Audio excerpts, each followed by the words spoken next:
Hello বন্ধুরা, good morning. তো 11টা বাজে। আমি এবার রান্নাঘরে চলি, সবাইকে দেখাই কী আমি রান্না করবো। আর বুধবার ঠাকুর বাসন ধোবো, তেঁতুল ভিজিয়ে রেখেছি। এবার চলি।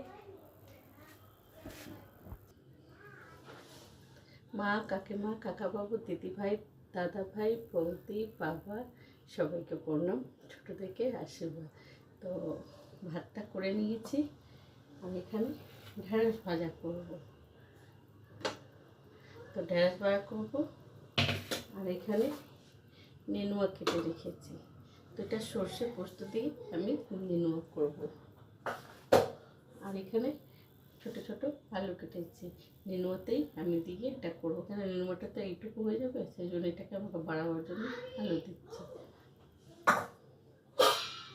আর এখানে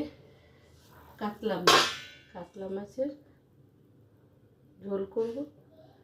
কিছু তো করতে হবে। আমার হাজব্যান্ড বলেছে লাল করে একটু ভেজে দিও, আমি ডাল ভাত দিয়ে খাবো। মাছ ভাজা খেতে খুবই ওনার ইচ্ছে করছে, তাই জন্য ওনার জন্য মাছটা আমি ভেজে দেবো। যখন মাছ ভাজবো তো ওনারও লাল করে ভেজে দেবো। এই আজকে আমার রান্না। তো চলো আমি স্টার্ট করি। ডালটা মুসুরিটা, তো ডালটা আমি ফোড়ন দিয়ে দিই।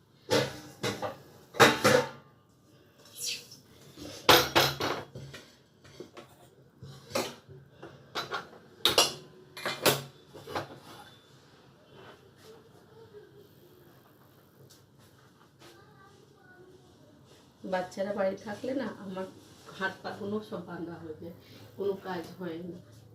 বাচ্চাদের নিয়ে ঝামেলা হয়।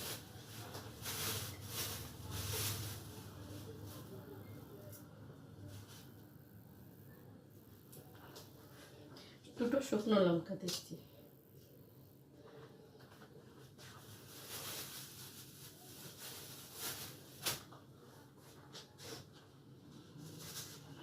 আমি একটু কালো জিরে দেবো।